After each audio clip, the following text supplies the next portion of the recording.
আপনি পৃথিবী থেকে চলে গেলে রব্বির হামহুমা কামা রাব্বায়ানি সগীরাও বিশুদ্ধ করে পড়তে পারবে কিনা সন্দেহ আছে।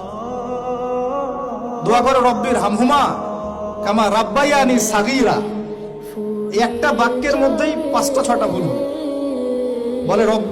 রাব্বির হামহুমা কামা রাব্বায়ানি সাগীরা, এভাবে বলে আপনার ছেলে। ব্যর্থ পিতা আপনি, একজন ব্যর্থ পিতা, একজন ব্যর্থ মা। যে মা, যে পিতা সন্তানকে কোরআন শেখাতে পারলো না, এর চেয়ে হতভাগায় পৃথিবীতে কেউ। কোরআন আল্লাহ পাক আপনাকে দিয়েছেন শোকেজের মধ্যে তুলে রাখতে। বাবা মারা গেলে 3 দিনের দিন বের করবেন, 40 দিনের দিন বের করবেন, আর বছর কি দিন বের করবেন। ওই দিন হুজুরকে খুঁজবেন, হুজুর আসেন জানাজা পড়াই দিয়ে যান। অন্য সময় দাড়ি টুপি পাগড়ি জুব্বা দেখলে ভয় আতঙ্কে বাড়ি ভাড়া পর্যন্ত দেন না। হুজুরকে দরকার হয় কখন? নিজের জানাজার সময়।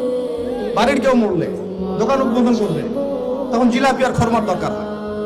আর আমরাও এমন গায়রতহীন হয়ে গেছি, 500-1000 টাকার জন্য আবার জানাজা পড়াতেও যাই। একটা প্যারালাইজড নোংরা প্রজন্ম গড়ে তুলছি আমরা।